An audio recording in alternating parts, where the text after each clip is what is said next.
अभी हम लोग पांडाज का lock and I lock functionality देखने वाले हैं। ये कैसे वर्क करता है।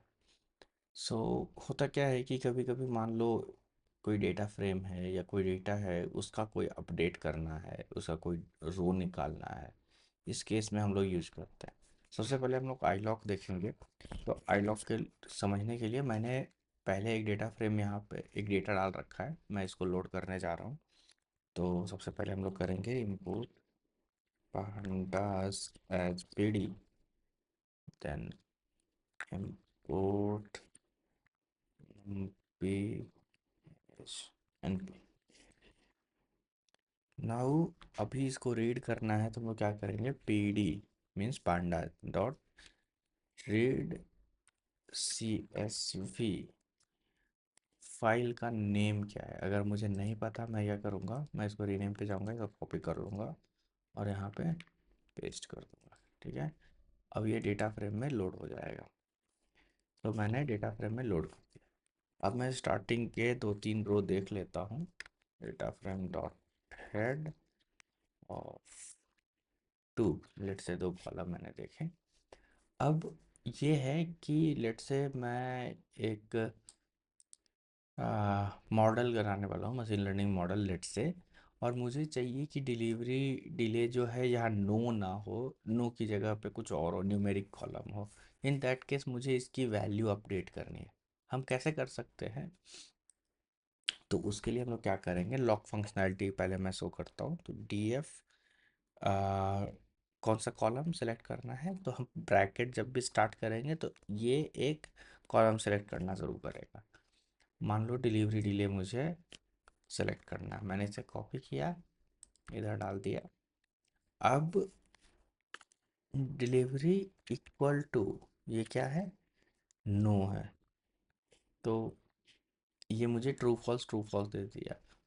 अब मुझे इसके अंदर से लेट से कि पूरी डेटा फ्रेम अगर चाहिए तो मैं सीधा सीधा डीएफ लिख सकता हूँ। तो ये हुआ फिल्टरेशन जहाँ पे नो है।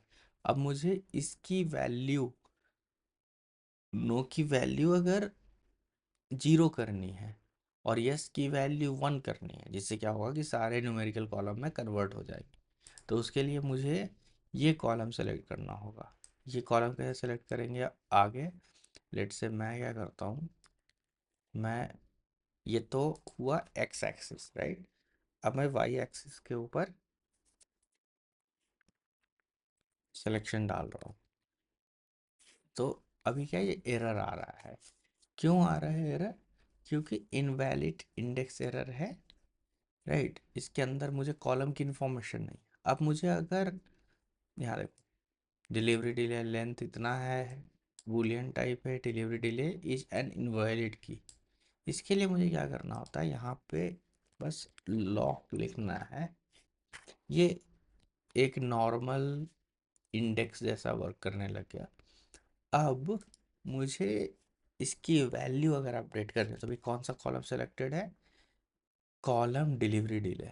और कौन से रोज सेलेक्टेड है, यहाँ देखिए सेकेंड रो, यहाँ नो है, दोनों नो है। लेकिन अगर मैं बहुत जगह पे जाके चेक करूँ तो ये कैसा है, टी एफ डॉट सैम्पल अगर करता हूँ मैं,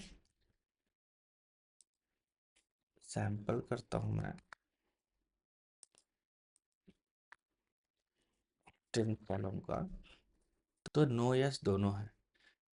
मुझे अगर सारे कॉलम सेलेक्ट करने, जैसे फॉर एग्जांपल मैं यहाँ देख सकता हूँ 96 के बाद 98 है, फिर 99 है, तो कुछ कॉलम स्किप हो गए। मगर मैं डायरेक्टली ये कॉलम सेलेक्ट करता तो सिर्फ कॉलम आते।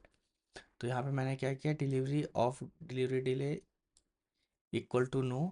तो वैसे रो जिसमें नो है एंड वैसे कॉलम जिसके अंदर डिलीवरी डिले लिखा हुआ है, इसको अगर मुझे चेंज करना है तो मैं सिंपली यहाँ पे जीरो लिख दूंगा। अब क्या हुआ, अगर मैं इसको चेक करूँ तो जहाँ पे नो था वो जीरो बन गया, और जहाँ पे यस है अगर मुझे वन बनाना है, मैं कैसे करूँगा, बस यहाँ पे यस डाल दूँगा। तो ये हो गई वैल्यू अपडेट। अब अगर मैं डीएफ जाके चेक करूँगा तो 0101 मिलेगी मुझे। वैसे ही हम लोग ये कॉलम प्रोसेस कर सकते हैं। अभी अगर मान लो मुझे ऐसा कुछ सिलेक्शन करना है सर्विस रेटिंग में से कि जिसकी रेटिंग 2 से लेके 4 तक हो, तो मैं कैसे करूँगा? सेम इम्प्लीमेंटेशन है, डीएफ ऑफ सर्विस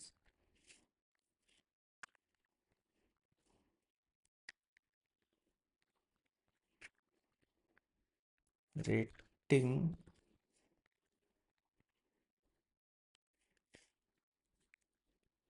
क्या करना है? 2 से बड़ी चाहिए एंड क्या चाहिए मुझे? DF of delivery rating less than 4 चाहिए। सो अब क्या होगा?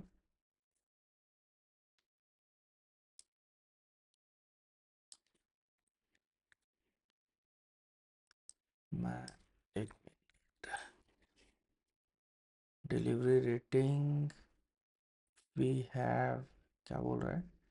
दे direct cause of following exception delivery rating. अच्छा, डिलीवरी रेटिंग नहीं, सर्विस रेटिंग है, sorry. So service rating which is less than 4, अगर मैंने ऐसा कर दिया तो मुझे ट्रू फॉल्स आ गया। अब इसके ऊपर अगर मैं डेटा फ्रेम का मास्किंग कर दूँ, मतलब डेटा फ्रेम यूज कर लूँ, तो मुझे सारे रेटिंग जो कि 2 से 4 के बीच में है वो मिल जाए। 2 अगर मुझे इंक्लूड करना है, मैं इक्वल टू यहाँ डाल दूँ तो 2 to 4 आ गया। अगर मुझे 4 भी इंक्लूड करना है तो 2 से लेके 4 तक सारे आ गए। तो ऐसे ही करके हम लोग फिल्टरेशन करते हैं। अब इस फिल्टरेशन के अंदर अगर मान लो मुझे कुछ भी करना है, अलग कंडीशन डालना है, और जिसका डिलीवरी टाइम लेट से 21 है, तो मैं एक और कंडीशन यहाँ ऐड कर सकता हूँ। और अगर मुझे उसके उनके कॉलम में कुछ अपडेट करना है, जैसे कि ये रिफंड अगर उनको मैंने इनिशिएट किया, फॉर एग्जांपल डिलीवरी रेटिंग 2 दिया है किसी ने, और सर्विस रेटिंग किसी ने 2 से 4 के बीच में दिया है, और ये हमें हर एक कंडीशन को सेपरेट आउट करने में हेल्प कर रहा है। तो this and this and this, तो इसके अंदर अगर मैं 50 से ज़्यादा वाला देख लूँ तो इतने ऑर्डर्स है, 800 से ज़्यादा ऑर्डर है जिसमें कि delivery time greater than 50 minutes हुआ था। अब इन लोगों ने रिफ़ंड रिक्वेस्ट किया है, जिसने भी रिफ़ंड रिक्वेस्ट किया है, अब मुझे इसके ऊपर लेट से मैंने रिफ़ंड कर दिया या नहीं किया मुझे नहीं पता, राइट? तो अगर मुझे इसके अंदर पता है कि मैंने मेरे डेटा फ्रेम में मुझे इनिशिएट करना है कि हाँ मैं रिफ़ंड कर दिया है, तो एक मैं कॉलम बना सकता हूँ रिफंडेड, ठीक है, अब भूल गया था, डॉट लॉग। अभी अगर मैं चेक करूँ तो रिफंडेड नहीं है, लेकिन अगर मैं इसको 1 कर दूंगा, सो अब क्या हुआ, एक नया कॉलम जनरेट हो जाएगा रिफंडेड नाम से। सो जहाँ पे ये कंडीशन मैच हुई थी वहाँ पे 1 बन गया है। फॉर एग्ज़ाम्पल मैं अगर ऐसे चेक करूँ, d f funded equal to 1 अगर मैंने किया, और इसके अंदर से मैंने अगर डी एफ कॉलम सेलेक्ट कर लिया है, सो दिस इज़, यहाँ पे 1 आ गए। तो ऐसे हम लोग नए कॉलम भी बनाने के लिए लॉक यूज कर सकते हैं। अब मुझे अगर आई लॉक पे काम करना है, तो आई लॉक क्या है? इंडेक्स्ड बेस्ड फिल्टरिंग करता है। फॉर एग्जांपल मैं डी एफ पकड़ लिया, अब मुझे चाहिए कि जो कॉलम 2 3 4 है वो सेलेक्ट हो जाए, और any column which is from last का 3 कॉलम सेलेक्ट हो जाए, मतलब कुछ सर्टेन रोज और सर्टेन कॉलम सेलेक्ट हो। तो इसके लिए हम यूज करते हैं, इसके लिए हम क्या करेंगे, df डॉट आई लॉक। अब इसके अंदर इंडेक्सिंग जैसे हम लोग करते हैं नॉर्मली वैसा करना है। तो इंडेक्सिंग करने के लिए पहले हम लोग कॉमा डाल देते हैं, कॉमा मतलब कॉमा के left to x axis, comma के राइट वाई एक्स। अब लेट से मुझे इसके अंदर 2 से लेके 4 तक सेलेक्ट करना है, तो 2 to 4 मैंने डाल दिया। और राइट में क्या करना है, -3 से -1 तक सेलेक्ट करना है, -3 से लेके -1 तक। सो अभी ये सिलेक्ट हो गया। सो -3 आ गया। -3 के अंदर डिलीवरी डिले 0 है, डिलीवरी डिले 0 है, और यस यस 1। तो ये कौन सा कॉल रो बना है? 2 रो